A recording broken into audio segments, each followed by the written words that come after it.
Hey gang, welcome to our first case study of the semester, Apple.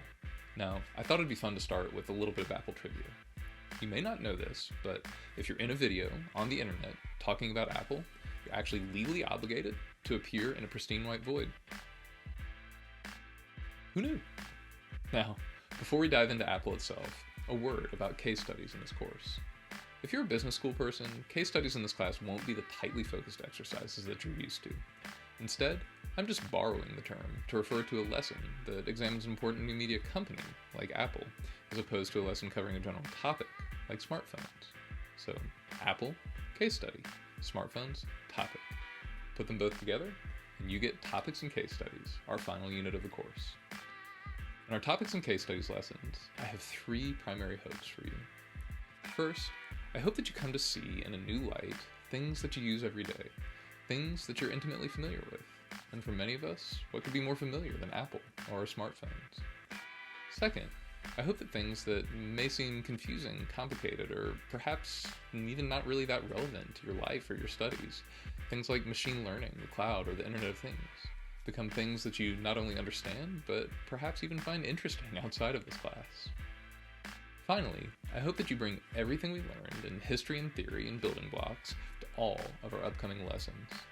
Think about how the topics interact with each other, how the companies we study came to be, and how all of this, everything from the multi-trillion-dollar corporations down to the tiniest devices on our wrists or in our homes, all come back to one thing: people.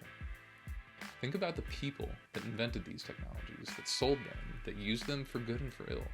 Think about the impact of the things we're studying in your own lives, or in the lives of your friends and family, or even in our collective lives together on this planet. So with all that in mind, and it is a lot, let's begin. Apple. A confession.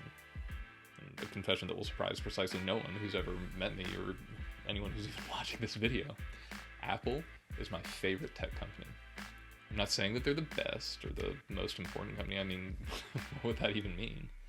They're just a company made up of humans, just like you and me. Humans who do a mix of really amazing things and unbelievably dumb things. And like all of the companies we'll study, Apple is deeply worthy of close critical analysis. Some of what they do, they're the best in the world at, and they do with the best of intentions and the best of results. At other times, though, their motives are suspect at best, and their work is just flat out bad. But companies, like people, have a personality. And the personality of Apple and its products represents so much of what I love about new media. The bringing together of technology and liberal arts, and the dedication to design. For the more than 40 years that Apple's been around, you can see an incredibly consistent set of goals in Apple's work. I can't wait to dive in to the history, present, and future of Apple, and honestly, I kind of want to get out of this void too, so let's get started.